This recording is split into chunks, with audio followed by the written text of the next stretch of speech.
Hello, everybody, and welcome back to episode 132 of the Everything Moto Racing podcast. It's quite ironic that we got episode 132 because I've got a number 32, well, when he's not running the number one plate. Anyway, sat with me right now, Jake Gagne. How you doing? Good, yeah. Thanks for having me on. It's funny. I mean, obviously I was 32 for a long time, but even when I was racing little dirt bikes as a kid, I was 132 Yeah, forever. that's So, that's that's such a good time, man. That's really yeah, cool. That's really cool. But yeah, how you doing at the moment? How's your preparations for the season coming up going?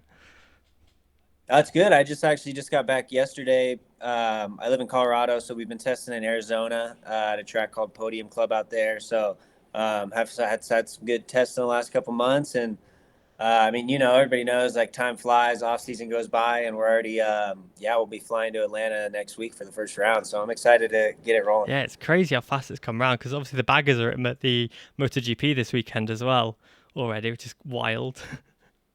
Yeah, Just yeah, I'm excited to see how that goes down. I know they're practicing out there today. I haven't caught anything, but I'll probably sit down this afternoon and check some of this action out from today. So yeah, I've not seen anything from the baggers today. I've seen some of the riders have got like full suit and the stars and stripes leather suits on, I think, and that looks really really cool. I think there'll be some cool helmet designs. I think Rispoli and Wyman have got some special lid designs as well this weekend, and they look really right cool. on. Excited. I'm sure. I'm sure it'll be cool for some of those the GP paddock to see those baggers out there because you can watch it on TV. That's one thing, but if you go down trackside and like really see how fast those Yeah. freaking things are going, it's pretty It's wild. insane. I think I had Max Flinders on last week, and he does the baggers as well. And he was talking about how just crazy they are. Yeah, they've come. I mean, they've come just in such a long way, Hmm. and however, I don't know how many years it's been, a few years now, but yeah, they're and people love it, man. It's cool to see. So Yeah, it's as a British and European person myself looking into it, it's the perfect championship for an American series because it's a very American style motorbike in the American series. It's just brilliant. I love it.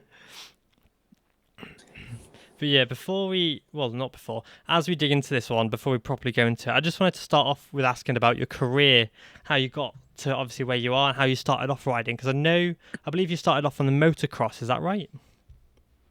yeah, so probably when I was 5 years old, I got a little dirt bike. My dad never like raced professionally, raced seriously or anything, but he was always a big dirt bike guy and actually kind of grew up hanging and riding with a lot of like kind of the old school professional moto guys in the States.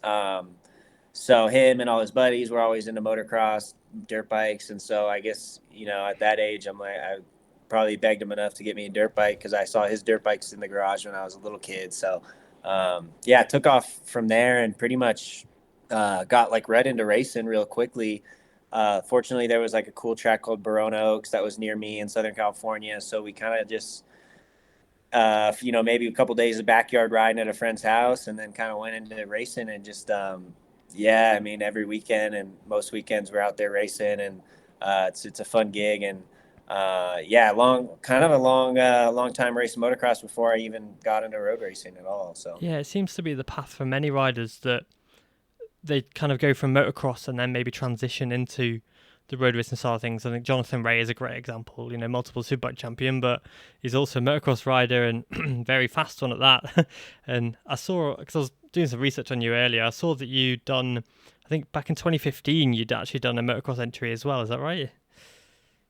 Yeah, so I did my one and only pro national on the 450, which was really cool.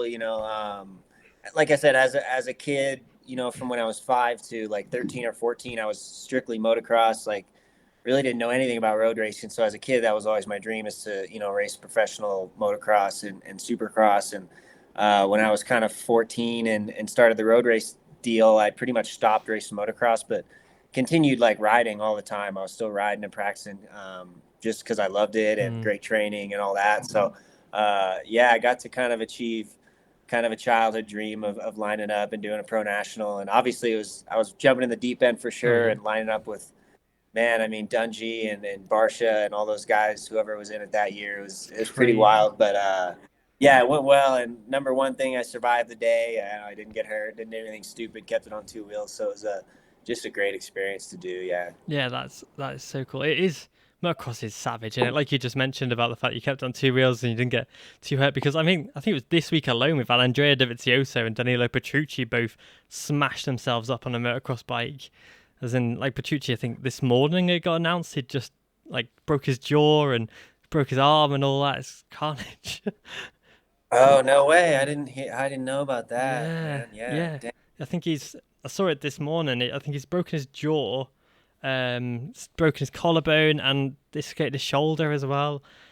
Gnarly. Oh, wow. Yeah, Dang. yeah. That's a bummer. I mean, I know, when Petrucci came over here that one year, I didn't know much about him, but he's always a cool guy when we got to chat. And I had heard he was a really great motocrosser. So, Mm, and obviously, I heard he did I think the Dakar that one yeah, year and all that stuff. So, unbelievable. Yeah, yeah. Because yeah, I guess as a motorcycle racer, you can't help yourself. And I mean, obviously, motorcycle, dirt bikes, road racing, it's all a bit dangerous, but you gotta keep riding. You can't just sit on the couch and wait for race weekends all the time. no, exactly. You got to keep yourself in race mode as well. I think because I hear a lot that motocross is like the best way to keep yourself race fit for actual road racing as well.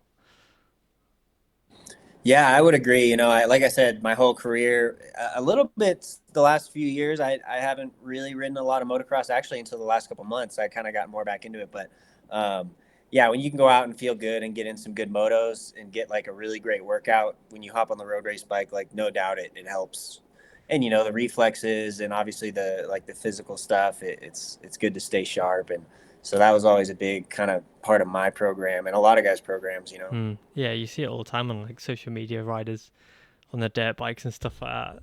Yeah, it is cool. But then obviously you did your motocross, and then how did you then transfer that into tarmac racing, and when did you actually switch? Because I know you went into Rebel Rookies. Was that your first taste of the tarmac, or Yeah, that was my very first taste. So I wow? guess going back, I think I want to say I was 13.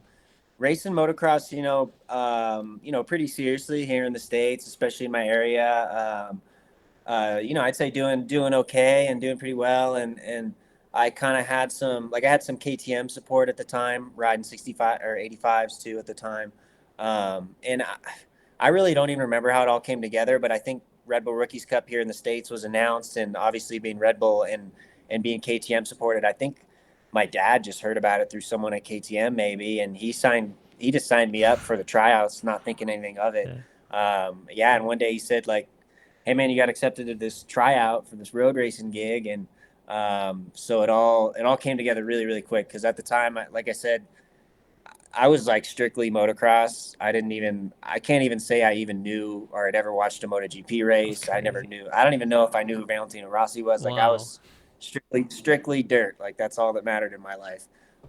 So when I showed up for the tryouts, it was my first time ever on asphalt, and first time ever in leathers, all that stuff. And yeah, I think similar to what they do in Europe. Obviously, Rookies Cup is still rolling, but they took I think it was like 100 something kids over to Barber and had a bunch of kids rolling around on those bikes, and then they kind of narrowed it down to day two, and then so I made it to day two somehow, and then got a call like a week later saying I was picked, which Wow. is pretty wild. Like I was for sure um, one of the slowest guys for sure that got picked. Even at the first test, I think I was really close to last place, Wow. just being new. And some of the guys in the series already had road race experience, so they were definitely had an up on me. But especially as a kid, man, you learn so quick and things roll so quickly, and you just kind of rely on your instincts, I think, more than anything. And it was a great program. Like we had a lot of great support, great coaching, great bikes, and obviously being at the AMA Superbike Pro races, it was just a cool experience. And yeah, just good opportunities came from that. Like I said, even we figured we'd give it a go for a year, and if it didn't work out, go back to racing motocross. And unfortunately, the Rookies Cup only lasted 1 year in the States Yeah. before It's a shame. there were some issues, and yeah, it basically was canceled, which is a bummer. But I was fortunate to be one of the three kids from America that got to go to Europe without even really going through the tryouts and stuff over there. So yeah, I was super kind of fortunate that worked out, and all of a sudden my second year on a road race bike, we're racing Rookies Cup at the MotoGP rounds and the craziness over there. So it all happened really quick. Well, yeah, it sounds like it is. Well, in your second year on the road racing bike and you're already in Europe racing against some massive talent, and you finished obviously sixth in the world. I've got it here, but you beat some very big names. You know, your Brad Binder's in there. You got obviously Matthew Schultz, who I think maybe came through a different route. Taylor McKenzie's in there. Fraser Rogers, who's a BSB rider. There's a lot of riders there that you came in your second year and you're on the podium a few times as well. To think that that's just your second year on a road bike is unbelievable.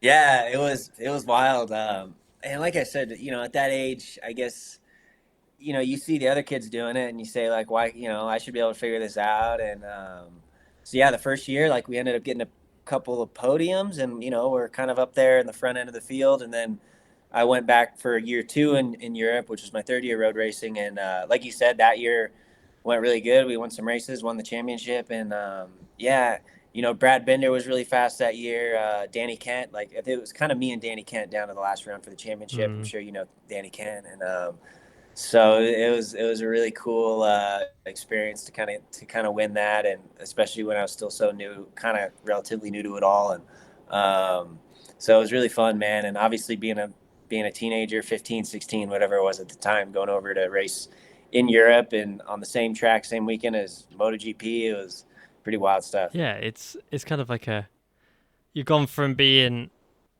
it's like your world's been turned upside down, isn't it? You've gone from being you're motocrossing over here to then suddenly sat in the middle of the MotoGP paddock with your Valentino Rossi's walking past and stuff sometimes, and then you're going out as a support championship for that and going out and winning the entire thing in your third season on a road racing bike is it's unbelievable. It's just mad. It just seems like for me, I was the outside looking in, that it just was natural for you just to just hop on that onto tarmac and just pick it up instantly.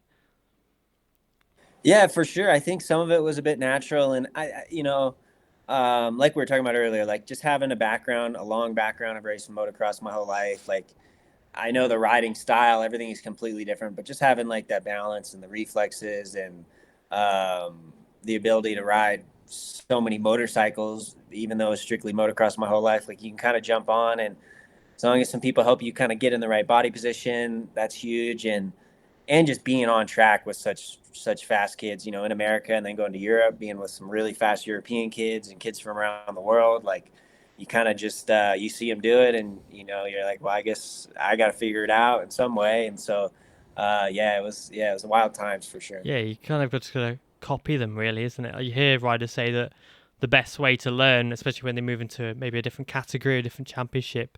I think we had Sean Dillon Kelly on a little while ago, and he talked about when he came from the States straight into the Rebel Rookies, and he was going down the back straight of Jerez, and the marker came up for like 300 meters, and he started braking because that was his natural braking marker. And then Raul Fernandez passed him, still fully tucked in, and it was just he was like and braked maybe 150 meters up the road, and he was like, "What?"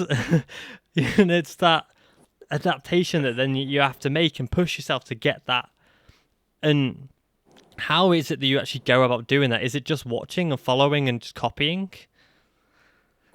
I think the big thing for sure is being on the track. Like that's a great example Mm. with Sean, like being on the track with those guys and seeing what they're doing. And like the cool thing about Rookies Cup is obviously everybody's on the same bike, so same tires, same bike, really same everything. So yeah, you just kind of see it happen, and you kind of just figure out what it takes to do what those guys are doing. And yeah, before you know it, it's just step by step process for sure, and some mistakes, some crashes along the way. But yeah, and like I said, being that young too, I think everybody knows like you kind of just you got a little more balls, and you just you figure it out and roll the dice a little more Yeah, you often just send it. than you know. But yeah. And so, obviously, with that change from motocross to tarmac, how did you what was like the trickiest part about that transition when you switched? Because obviously they're completely different styles of riding. Yeah, I think just getting a handle on the riding style, and obviously on a dirt bike, you're sitting on the outside, you're leaning the bike underneath you, and getting on asphalt, like and for sure having that amount of grip is something you never experience if you only ride dirt Mm. bikes. Like being able to lean the bike that far over, and with how good the tires and how much grip you got, like that's the biggest thing. And adapting like the riding style. I think that just took me a little while to figure out where to be on the bike and how to get it to turn and how hard you can brake, how much lean angle you can carry, and all that stuff is the tricky part. But I mean, like we see, I think not just in America, around the world, a lot of kids come from, maybe riding dirt bikes or motocross, flat track, like whatever it is. And even still to this day, a lot of those guys try to train on dirt whenever it's possible. And, you pick up some of those skills and getting used to the bike, sliding around and doing this and that a little bit more. And so when you got all that grip, you're like, wow, I can really go for it. Yeah, absolutely. Yeah, I think it's just a case of, well, like we've touched upon, really, it's just a case of learning about what other riders are doing and trying to kind of copy that. And you, like you say, if you see another rider tipping over and getting their knee down, you've never done that before. It's a case of then going, all right, I'll give that one a go, and kind of Yeah. picking that up. And then eventually you're like, oh, I can do that. And then one day you see someone get their elbow down, maybe a few years later, maybe, and you're like, okay, I'll give that one a go. Yeah, I mean, going back to even the first 2 days ever on a road race bike, which was the Rookies Cup tryouts, and I literally think I only drug my knee like one time. Like finally at the end of the second day, I finally like got my knee down, and I guess it's hard to imagine when you see so many people do it. Like you think you should just be able to throw that thing over, Mm. but I'm sure many people have experienced when you're new. It's not easy to trust the thing and trust that you're going to hold and it's going to have grip. And but I think once you get to that point, that's when it starts like really being a good time. Yeah, I think a lot of when I look at riders and things like that and their careers from the outside looking in, because I don't really have much riding experience or racing experience, but you can see the difference a lot with riders when they don't trust their bike and then when they do, and they are just worlds apart. Because when you see a rider gel and trust their bike a lot more, the speed just instantly comes overnight. You can gain like a second or at least a few tenths a corner just from trusting your bike. Yeah, I mean, everybody knows, not even, I mean, in this sport, but I think any sport or any life, like just confidence levels, like when you have confidence that the bike's going to stick and you know what you can do compared to wondering if you're going to be landing on your head anytime soon, like confidence really is everything. And it takes time, it's a slow build for sure. And like we were talking about, having good people and having good riders to be on the same racetrack, seeing what they're doing, all that stuff. Like there's so many different like pieces of the puzzle that come together to kind of build that confidence. But once you start building that confidence, like we just said, like that's when it really starts being enjoyable and being more fun, and you feel safer. You feel like you can push and understand like what's going to happen and where the edge is a little bit more. Yeah, yeah, absolutely. I mean, when you look back through your career, moving on a bit further, you went from naturally these days anyway. A rider, if they win the Red Bull Rookies Cup, the natural progression is maybe the Moto3 World Championship or at least the Moto3 Junior World Championship. But you kind of did things a little bit differently and went straight into what I believe was a CV Moto 2 series, a European Championship, onto a Moto 2 bike instead, with some wildcards later on in the Moto 2 World Championship as well. So you've just gone from dirt 3 years later to the Rebel Rookies, and then you're jumping on a completely different bike again. How come it is you firstly switched to Moto 2, and then how was that adaptation? Yeah, well, like you said, winning the Rookies Cup, like you kind of expect to move on to Moto 3. Well, I think it was still actually 125s at the Yeah, it time. was, yeah. So that was the goal, even during that year, I was thinking that, if I win this Rookies Cup championship, like if things go well, like I should probably be in the 125 class next year. That was that was the goal of the whole program. Mm, And that's kind of what happened in the years past. And, and I don't know why it was just, number one, everybody kind of knows when you're coming into the class, like it takes some big money, like big sponsorship, big support to help to fund the team, especially first couple years, and I for sure, my family didn't have money, and finding any sponsors, especially in America, I think was really, really difficult. And like getting in touch and getting things organized with team, a lot of those teams are for sure like European based, and it was one of those things that being American, I think it was a little bit tougher because, like I said, finishing with the championship that year in Rookies Cup, and then, man, I mean, a bunch of the kids that I beat all year behind me were in World Championship the next year, and so like whether that comes down to maybe some of the Europeans being able to get funding and support to go into a program. Like I think maybe some of that was easier. And of course, like speaking the language, I think was easier. Even when I was over there, all those guys telling me like, if you want to be here, you gotta learn Spanish. You gotta do this and that. And I admit, like I tried, but I wasn't that good at it. I didn't try hard enough, I should say.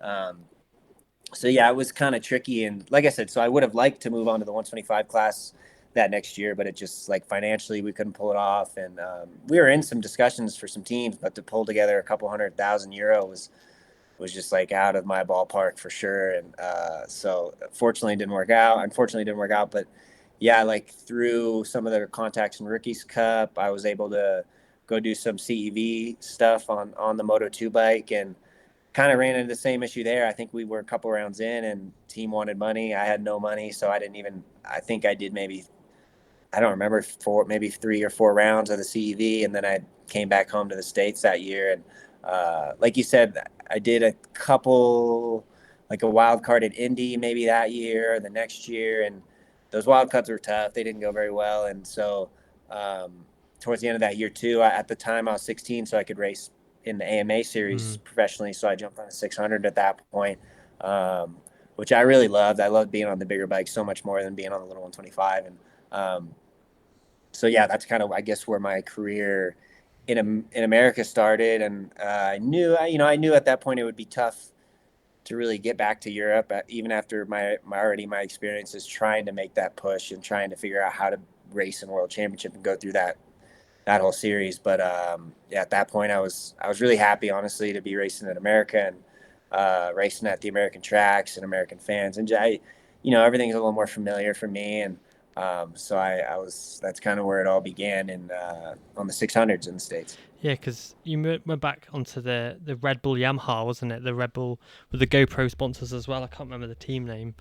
But yeah. So were Red Bull kind of a big part of your career from the rookies all the way through? Because I know they sponsored you for quite a while, and you raced for them in obviously the World Superbike squad as well. Did they help you get into that team, or was it just an open door there for you? Yeah, they were huge for sure. Obviously leaving Red Bull Rookies Cup, like having Red Bull support, I mean, it was just a lot. It was really helpful. And like you said, that the Red Bull Road Race Factory team in 2012. So it was like 2 years after Red Bull Rookies Cup. That all came together with me and JD Beach, who, JD Beach won the Rookies Cup too a few years before me. So we both had that Red Bull support. We both had the same struggle finding support to go racing in Europe. And so luckily, Red Bull in the US jumped on board with Road Race Factory, with Danny Walker, who was running the program, and with the support of Yamaha. We had a great program there running 600s in the super sport class in the US. And had that obviously, like you said, support from Road Race Factory, from Red Bull, from GoPro, from some other folks that helped support that program. Like, it was really cool to kind of at that stage be a professional road racer in AMA in the States. So had some great years with the team, like really great. We got to work with really great people, being teammates with JD. I think I was in the 600 class for 3 years with that team. And then we won the AMA Super Sport Championship kind of at the end of that run with the Yamahas. So it's cool. And really, really great times racing with that team, and like the whole crew we had a lot of fun. We were going up against, at the time, like Bo BA and some of the guys who were on kind of the factory Yamaha team in the States, you could say. We're kind of like the satellite team. And so we had some great racing with those guys, and a lot of fun those years. Yeah, they look to be good fun. It was, because I wasn't really I didn't really know too much about AMA back then, but I really do wish I did, because you look back and it does look like a whole lot of fun, a lot of good races as well. Like you say, a lot of the riders now have progressed into where they are. Like, obviously Garrett Gerloff, I can never pronounce his name.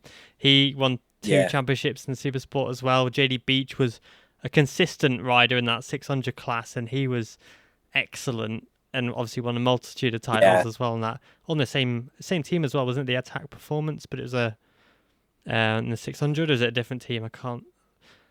Yeah, at the time it was kind of more like just factory Yamaha Right. run out of Yamaha and Cal.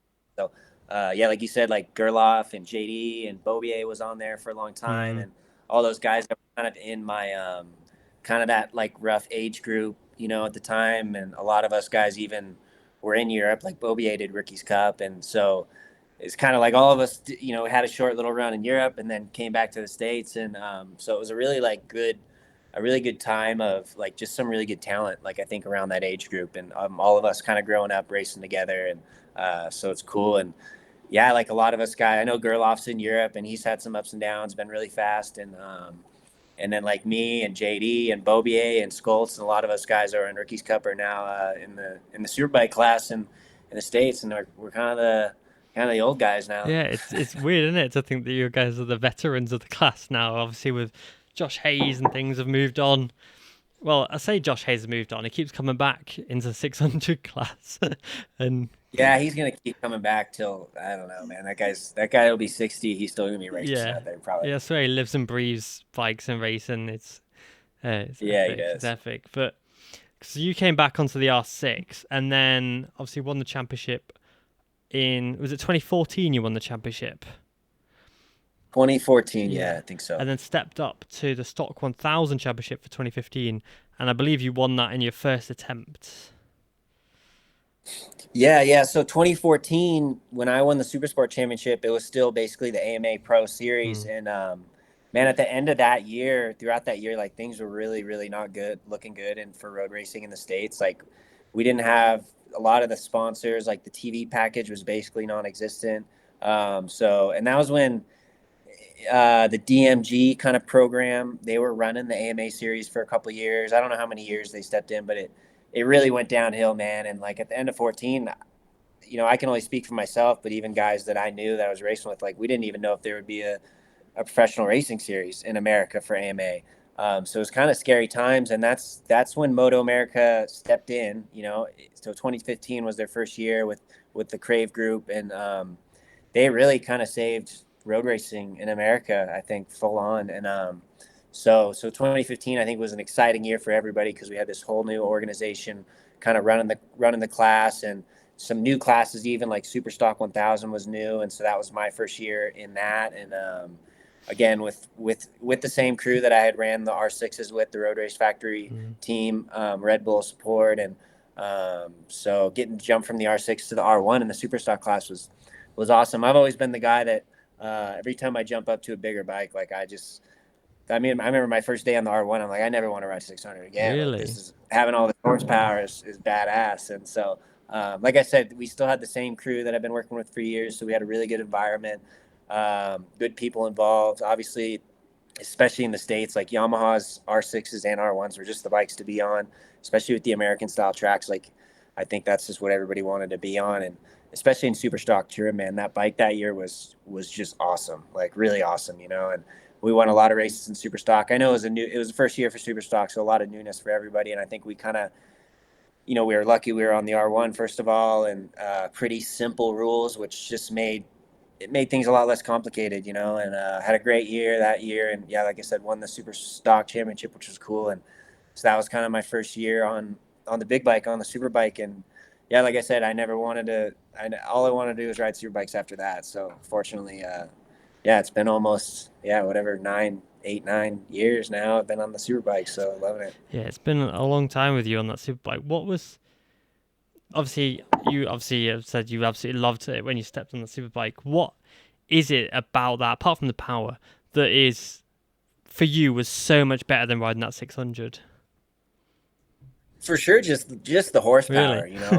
being able to slide the bike a lot more, like being able to ride it a little bit differently. I mean, obviously, on 600 you're sliding the thing around on the edge all the time anyway, Mm, but just having more horsepower, like I've always said, that the jump from the 125 to the 600 at the time was huge. The weight and the horsepower, but then the jump from the 600 to the 1000 was I'd say just as big, even physically a lot more challenging because the bike's faster, you're holding on tighter, you're braking harder, like all these things. And so I like I said, I think I just gelled with kind of my own riding style. I felt like was going to suit a kind of a superbike style right away. And yeah, I just love the horsepower.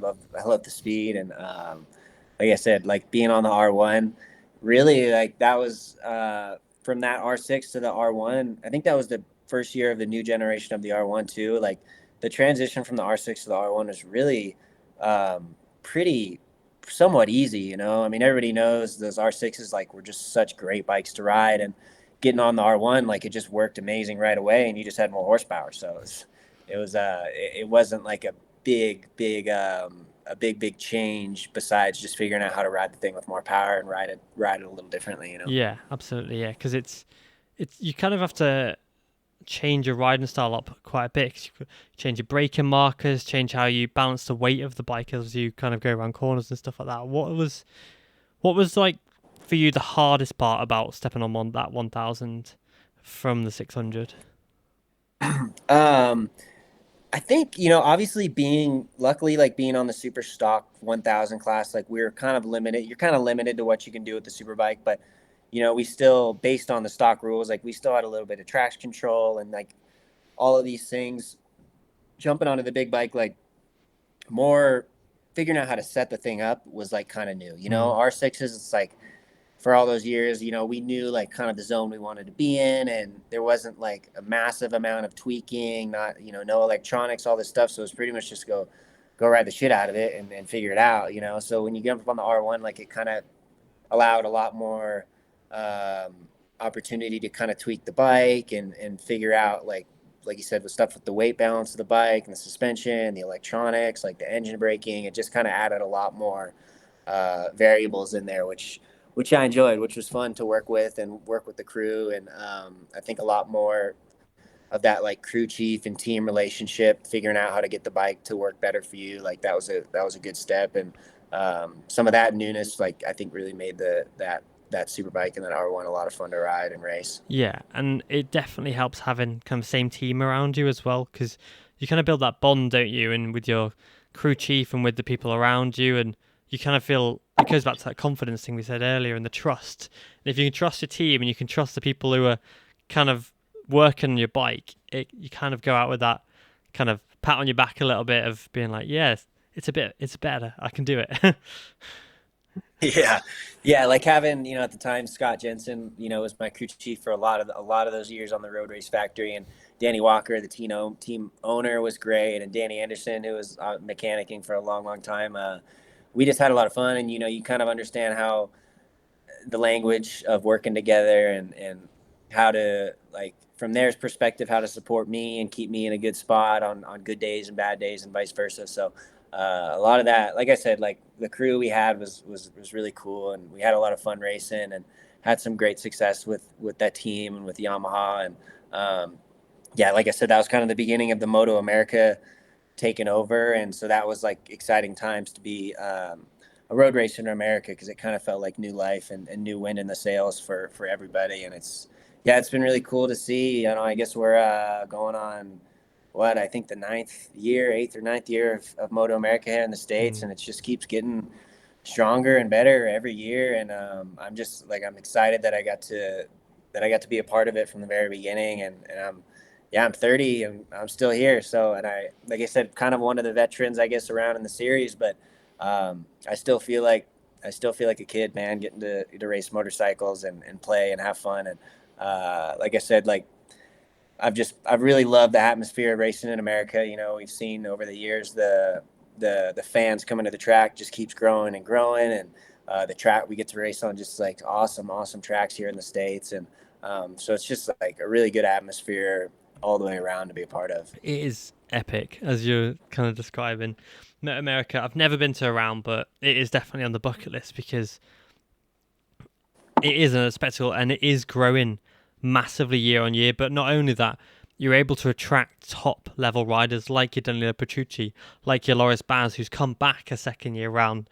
Ducati have their own team now with two riders in the Superbike class. You've got NASCAR drivers investing in teams as well. You've got big money sponsors coming in to help riders, but the spectacle's good, the racing's good. I watch MotoAmerica and I don't sit here and bored after 20 minutes. I'm sat there like, what's going on? Even when you absolutely decimated everybody, which we will go on to in a bit, in 2021, it was still very exciting to watch. And I love the spectacle Yeah, of it. no doubt. Yeah, it's always great racing, and like they have a good program and like good media and like all these things that I know I can't imagine how tough it is to run like a series and get it to grow and like put all these different pieces of the puzzle together. And but at first, I mean, the first thing you need is good racing and good riders and good teams, and like that just it continues to grow over the years. Like you said, like having some big name Europeans come over is like for me, even though I got to race these guys, they're all badass. Mhm. Like it excites me, and it's really cool to see that like they want to come over here and check out the scene here. And I think a lot of the guys get over here, and if they're coming from Europe or wherever, like I think they really can really bring you back to like making sure you enjoy motorcycle racing. Like we wouldn't be here doing it and putting our necks on the line if it wasn't fun. At the end of the day, and but at the same time, for we all want to make it a career for as long as possible. And so like being able to have some big teams to come in and guys to be able to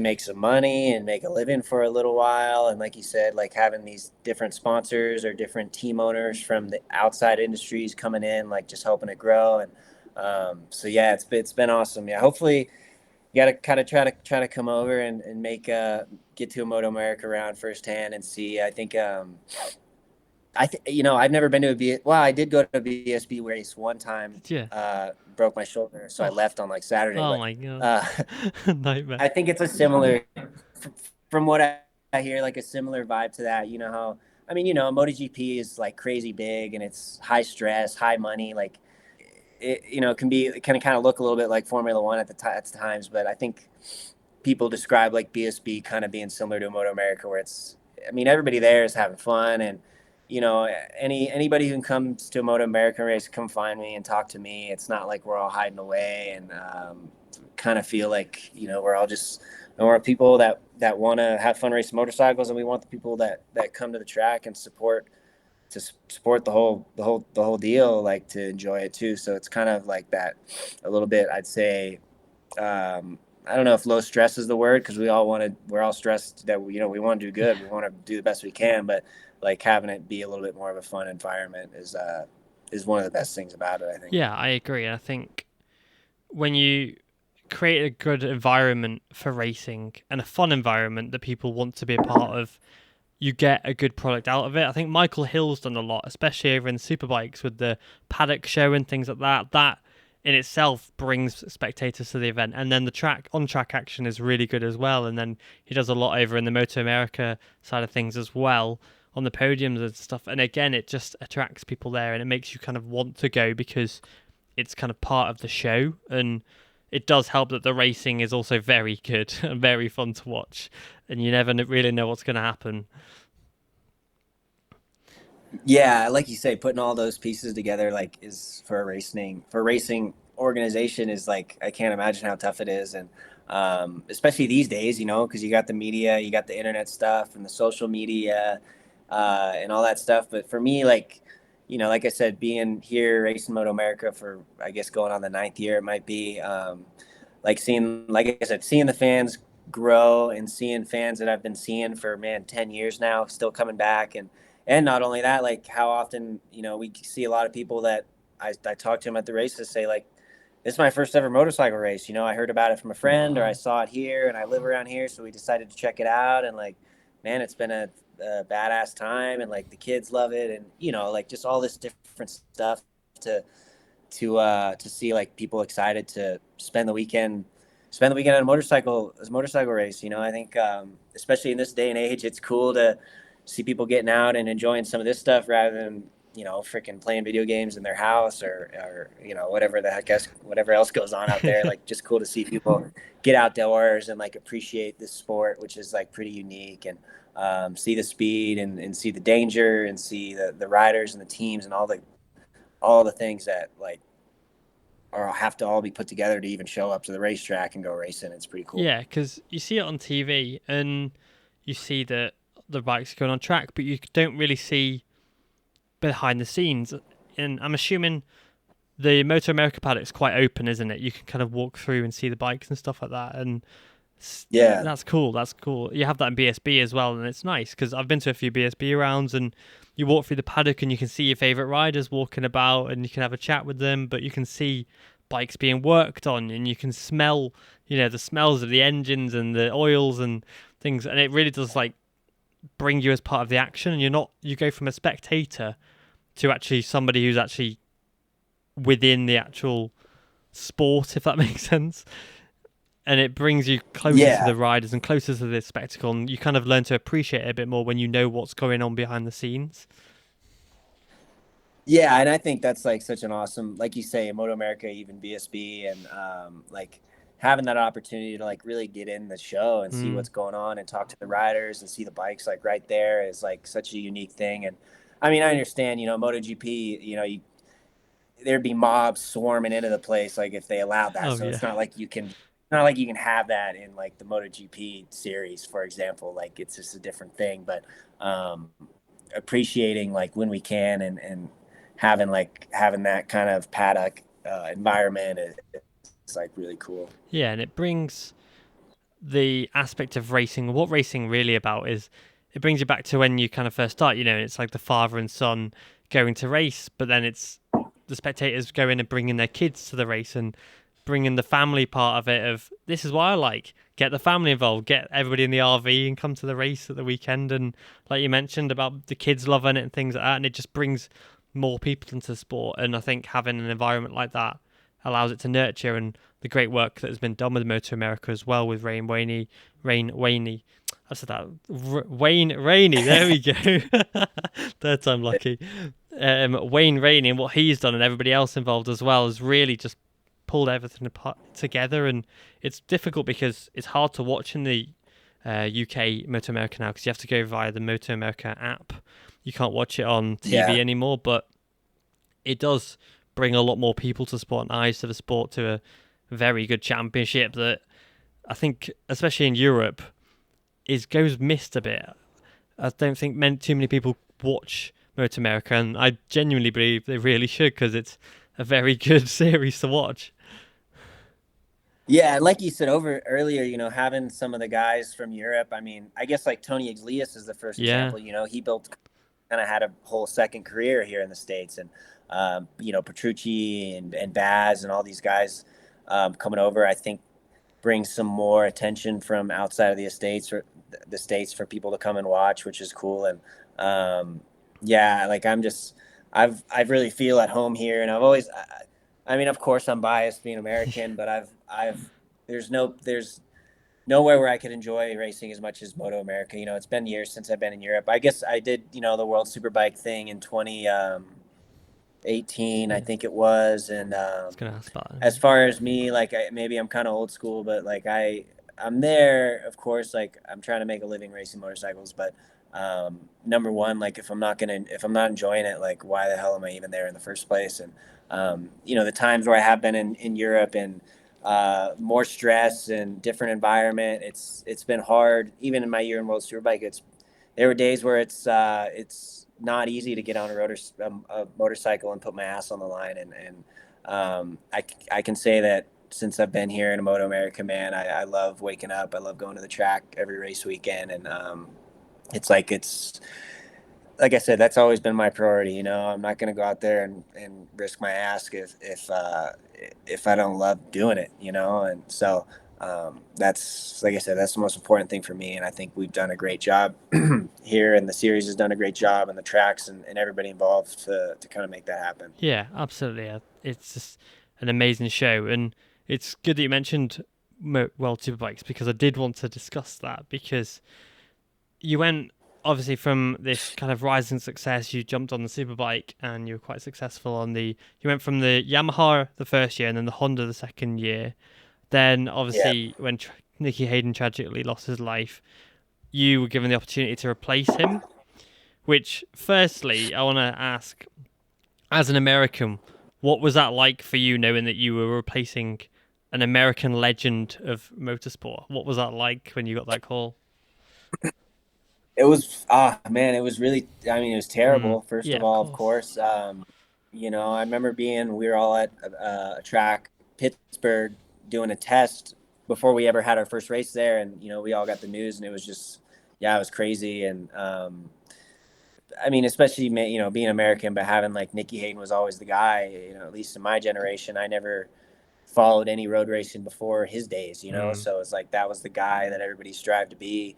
And not only his riding, like we all know, everybody that knew Nicky and his family, like you couldn't ask for a better guy and a better family. And so having, obviously being on the Honda with Honda support, American Honda support in the States, like when they finally decided to put somebody on the bike, that's when World Superbike was coming to Laguna. So I think through American Honda and Red Bull, like they said, hey, we're coming to America. We just lost Nicky. Like, why not just throw an American kid on the bike mm, and give him a shot on home soil? And so it was wild, man. I only got the call maybe a couple weeks before, and things were. I mean, the bike. I was riding a Honda in America in the Superbike class, but that bike was nothing. I couldn't even say it was the same bike. really? Things were just so different.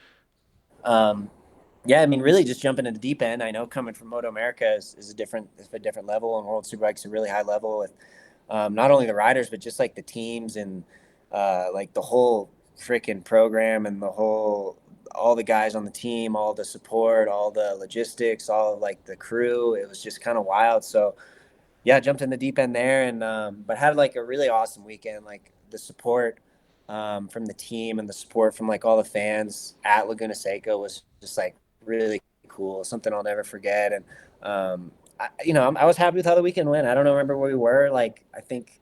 At the time, like Brattle was Nicky's teammate, so Stefan Brattle was there, and like by race time, like we weren't too far off that guy. Mm, So like for me, jumping in the deep end like that, like I couldn't have really asked for anything better.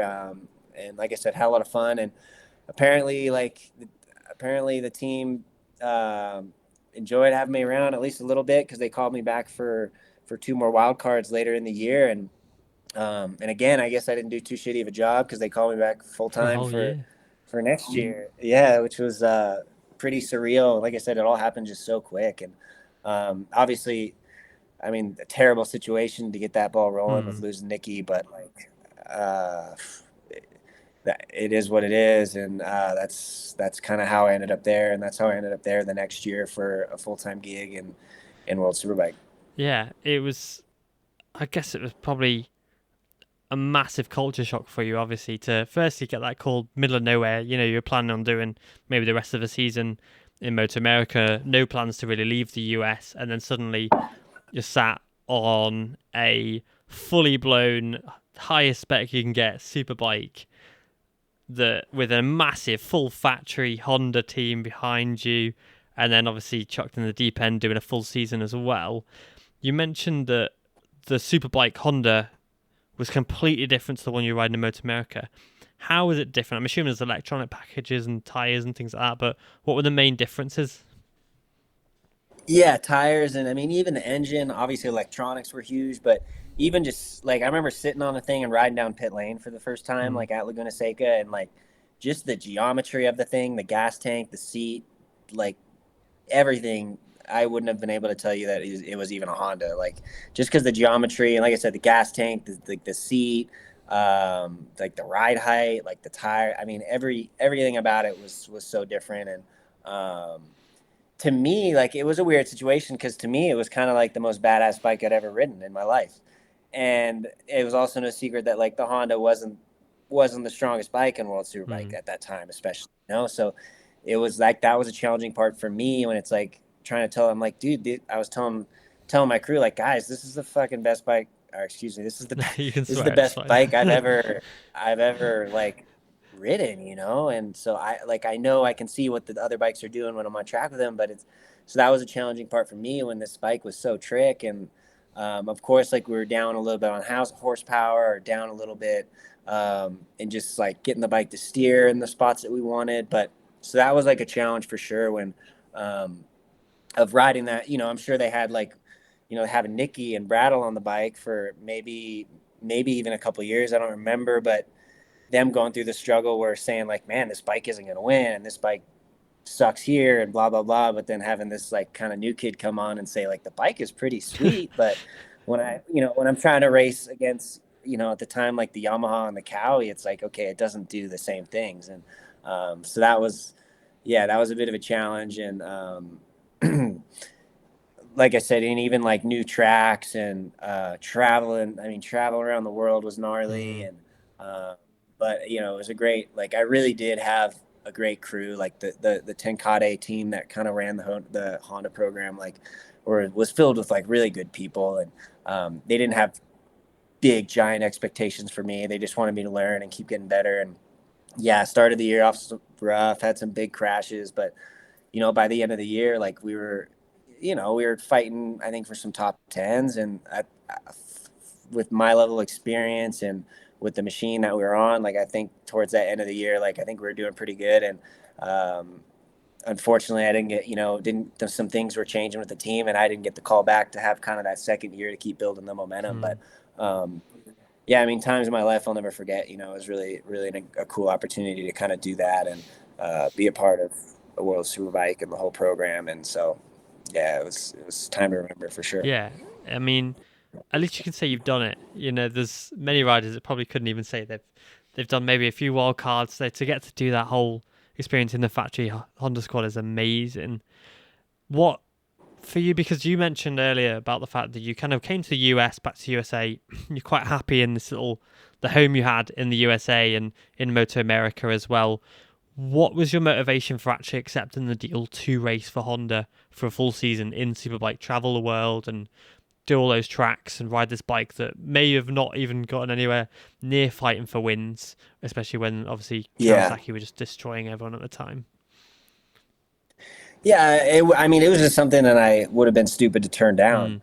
Mm. Um, it wasn't about me being me. Like, it wasn't like I like wanted to be the cool guy that was racing World Superbike. Like I did, like I said, I just wanted to be able to enjoy racing motorcycles and to be able to race like on a World Superbike team and Yeah. like at the world stage, travel around the world. Like, it was something that I absolutely just couldn't say no to. Of course, like, I'd be lying if I say like I wasn't stressed out about it a little bit, like with the travel and being like kind of really thrown into the deep end with some of the best Superbike riders in the world. But I couldn't say no. And it wasn't for the money, that's for sure. I probably could have made more money racing in the Wow. States, and especially with like traveling around the world all year. Like, for me, the travel was hell. Like, I hated traveling that much.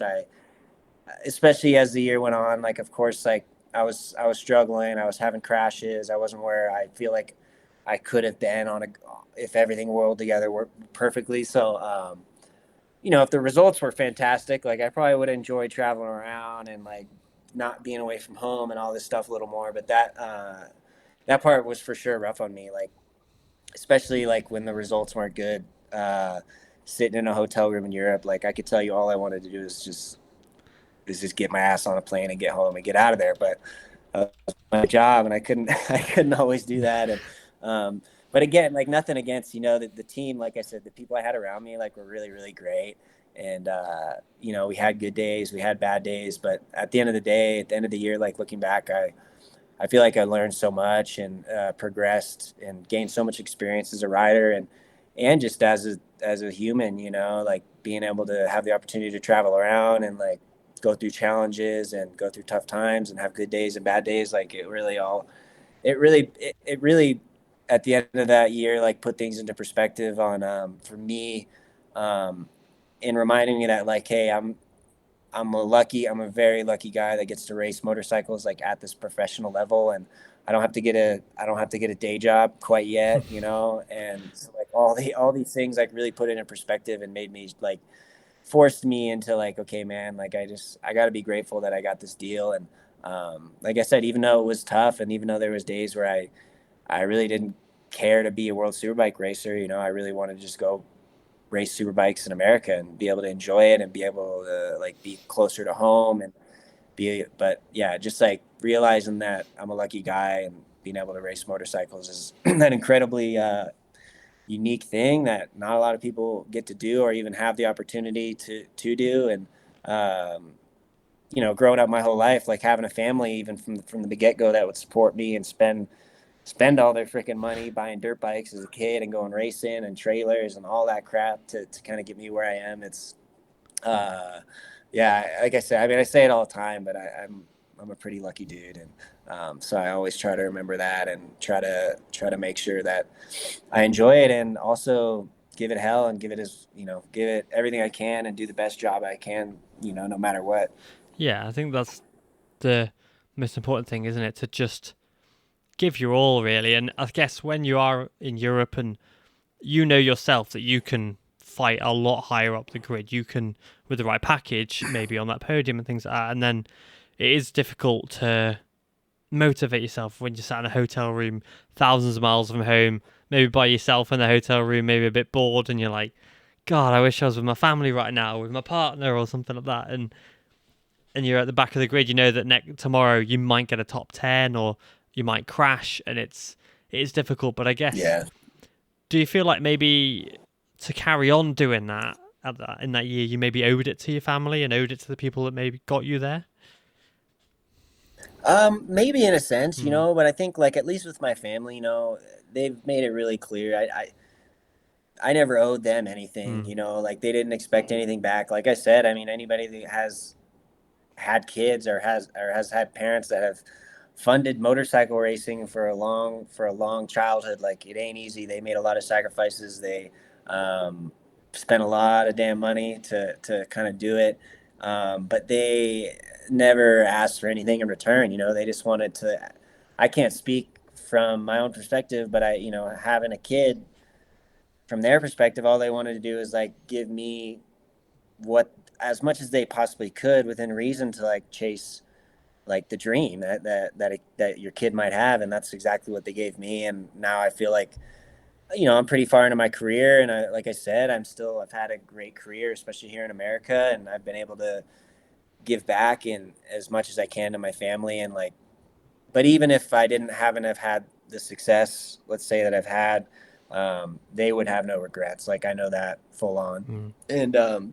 and I wouldn't have had any regrets. Like I said, it takes a lot of pieces to come together and to be able to like have some a career in this sport. And I'm 30 years into my life, and I'm still doing it and still loving it. And so um, being able to give back like in any way that I can to support like my family and the people that have supported me along the way, like I do that for sure. And I'm a pretty simple dude. Like I don't need much. I got a roof over my head. I got a job racing motorcycles, and like I got great family, great friends.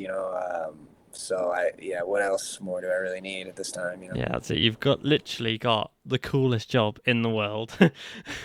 Yeah. As someone look, Yes, I always try to remember that for yeah, sure. I remember that every day, that I'm not going to work, sit behind a desk and do something that I don't want to do. I think it's easier said than done. That's life. But for now, I'm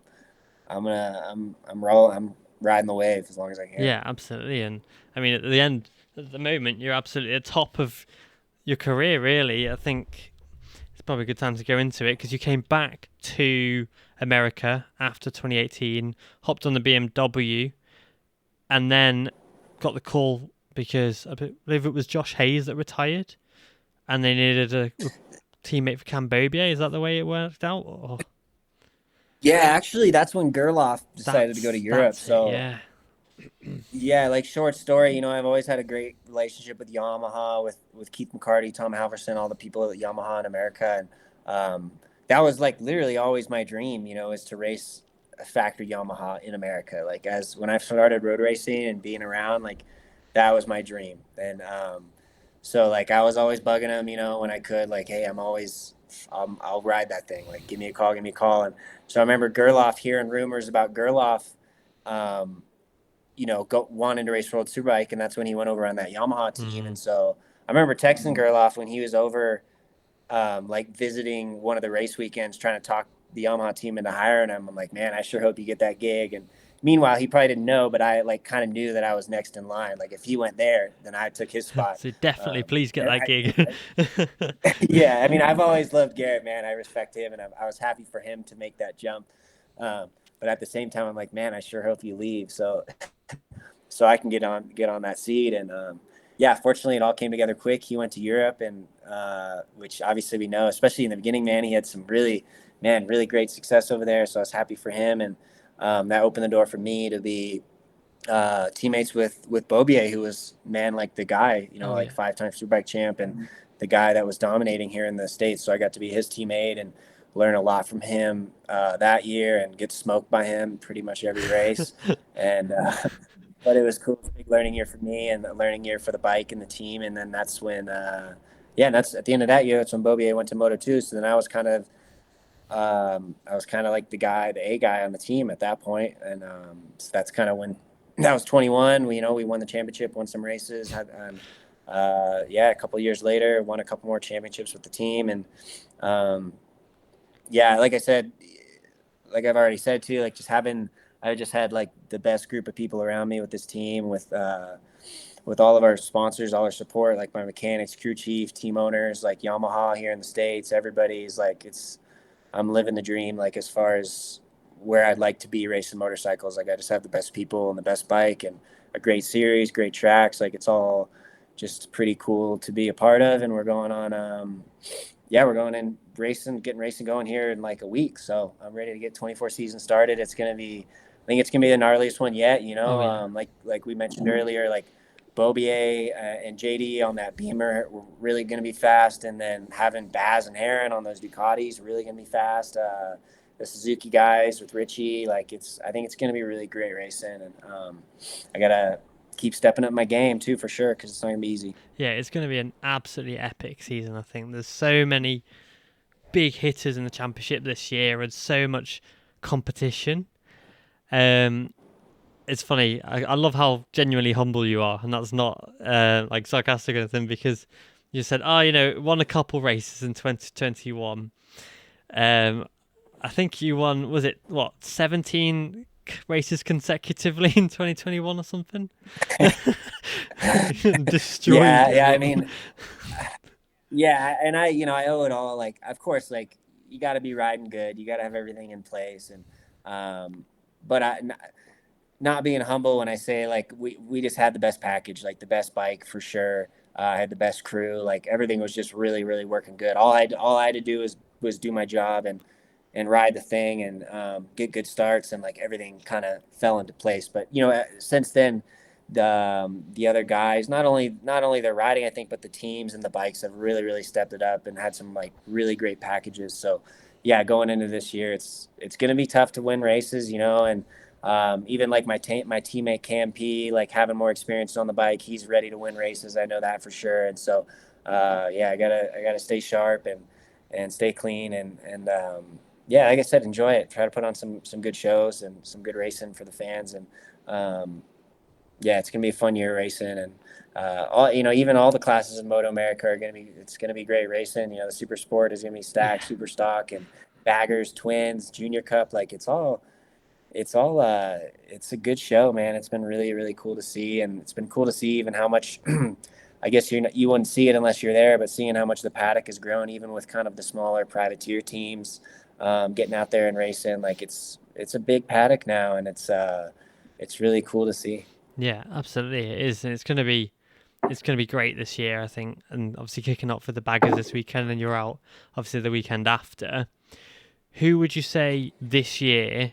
Obviously, Bobby is now in his second year on that BMW and got lots of Ducatis and things like that. Who is the rider that you believe will be maybe your biggest competition this year? Uh, There's Dude, too many. it's so hard to say because things always change. But I mean, if we're gonna just coming off last year, obviously Bobier was like really, really fast, and um, he should have been in there in the end, but he had some shit luck, man, and some weird stuff happen, and some injuries some stuff that really wasn't his fault, I don't think. And so he's gonna be fired up to win. My teammate Cam, like I said, is fired up to win. Um, and even JD on the Beamer, and then the Ducatis with Baz coming back, and Heron, all those guys, man, and I'm probably forgetting about some guys, Richie on the Suzuki, like they're all, you just never know until you show up on Saturday, Sunday. Like you never know who's going to be able to make it happen. And I think even things change week by week and track by track. And so, I'm just kind of ready to get it rolling. Enough thinking and testing. Like let's just go race and see what Yeah, happens. absolutely. Yeah, it's gonna be a really good season to watch. I am genuinely excited to kind of follow it along and watch this year. Um, Coming to the end of the podcast, I normally ask a question to our guests, and it kind of stumped Max Flinders last week, so I thought I'd ask you if you could pick any bike, any track ever to ride, what would it be? Ah, yeah, that's a good question. Um, well, I gotta say, I'm just Yamaha guy through and through. So it's like, I mean, my superbike here in America is my favorite bike I've ever Mm. ridden. Maybe it would be cool to ride like an old like Yamaha 500 or something if I could keep it on two wheels, not high side. And as far as like the track, I mean, I'm trying to think of somewhere I've never been. I've gotten to race like some pretty amazing tracks around the world. So, um, well, you'll like this one. I mean, what's that one track in BSB with the jump on it? Cadwell Park. Oh, Yeah, I yes. got probably something like that. Yeah. Would be pretty cool. I mean, I've never seen it. I've just like I've seen like clips of that jump. So I don't know about the rest of the track, but it's probably pretty gnarly. Yeah, it So is. It's a crazy track. It's barely enough for one bike most of the track the whole way around. It's so skinny and tight, but it provides some epic racing. And yeah, obviously you got that amazing jump as well. So you're saying Camel Park on a 500 TC two stroke? yeah, maybe that sounds really dangerous, Yeah, but uh, just a bit. yeah, shit, why not? Yeah, that's sick. That's actually genuinely cool. I think a lot of people like that. Yeah, I'd like to. I'd like to. I guess like same problem for you. I'd like to tune into some of the BS. I'm sure like you're a BSB fan, Mm. right? Like I haven't seen. I guess I don't know how to watch it here in the States, but I should tune into some of that this year. And I mean, everybody tells me like the racing is just insane. So, um, it's probably that would be fun to check out some of those Yeah, races. it is good. I think last year was chaos because you had the two Paul Bird motorsport riders who obviously teammates. They were like the championship favourites the whole year round, and I think it was this round, either one or two rounds before the last round, they took each other out, and that was Oh, carnage. That was chaos, and then it went down to the final race, and the guy called Tommy Bridewell won by half a point, zero point 0.5 points he won by. oh wow, Yeah, wow, but there was so many riders in contention, and they don't really have many electronics either, so it's all just in your wrists, most of it. yeah. And so it is a spectacle, and there's so many riders who can really put on a show, and it is a really good race to watch. Yeah, I've heard nothing but amazing things. Like I think, everybody I only hear it like how insane the level of talent is and the tracks obviously are very different Mm, and like it seems like there's just like so many guys that could like possibly win every weekend, right? Like so many teams and so many good bikes and I think obviously that they've probably done a good job of like keeping the rule package somewhat simple enough to where like a lot of guys have a shot, right? So I think that's cool. I'm gonna have to find out how to like watch it and yeah. tune in this year. You think you should maybe do a wild card there, maybe? I'll talk to the Yeah. boss, man. I mean, to me that would be like a Yeah, really fun idea, that'd be really cool. And like I think those tracks kind of like could maybe be a little bit more relatable and similar to our American tracks, like a little tighter and twistier and bumpier and shittier than like some of the MotoGP like Euro tracks. So that'd be cool. Yeah, because you did your Portimao wild card obviously the other year in the Superbike World Superbikes, and Yeah, that was a bit of a yeah, baptism of fire. that was kind of a shit show. It was tough. Yeah, it was tough. Like looking back, we can always learn, but I could have done a lot better, and I could have focused on some things better. And yeah, it was tougher than I thought. And different. Like we just brought our bike over there, and we didn't really. The tires were a big thing for me. I've been on Dunlops like my whole career, besides World Superbike, and yeah, it was. But again, it was fun. It was fun being over there, like the whole crew, and like we had a good time, even though we were pretty slow. But um, yeah, we'll see if we can line something like that up again in the future. Yeah, because you went to Portimao as well, which is insane. Because Portimao is an incredibly technical track. It's fun, but it's very technical. Yeah, it was tough. It is, but I mean, man, that layout of that track is something Yeah, else. Like it's super, wonderful. super, Yeah, super cool. That's like one of those tracks. If you're just gonna go ride or do like a track day or something, like being an American, like if I knew someone that was going to Europe and wants to ride in Europe, like I'd say go there. It's super unique yeah, and it cool. is brilliant. And if you do make it over for a British Superbikes wild card, I will be there 100% to watch that because that'd be very, very cool. But yeah, it's been an absolute pleasure to have you on, Jake. Like, I think I said before, you're like one of my favorite riders when I first get into sport and stuff, and to see you obviously get to where you are now, 3-time MotoAmerica champion, about to go in for your fourth consecutive title is incredible. You've got, a massive accolade of achievements. So to have you on this podcast is very humbling for myself as well. And yeah, I really do appreciate your time. Yeah, thanks, man. This is a lot of fun. Yeah, let's catch up another time, Yeah. maybe when we get through this year a little bit, and yeah, we'll get this going for round two or something. It's a Yeah, good time. 100%, 100%. Well, thank you again, and thank you to everybody for listening. And then we'll be back next time.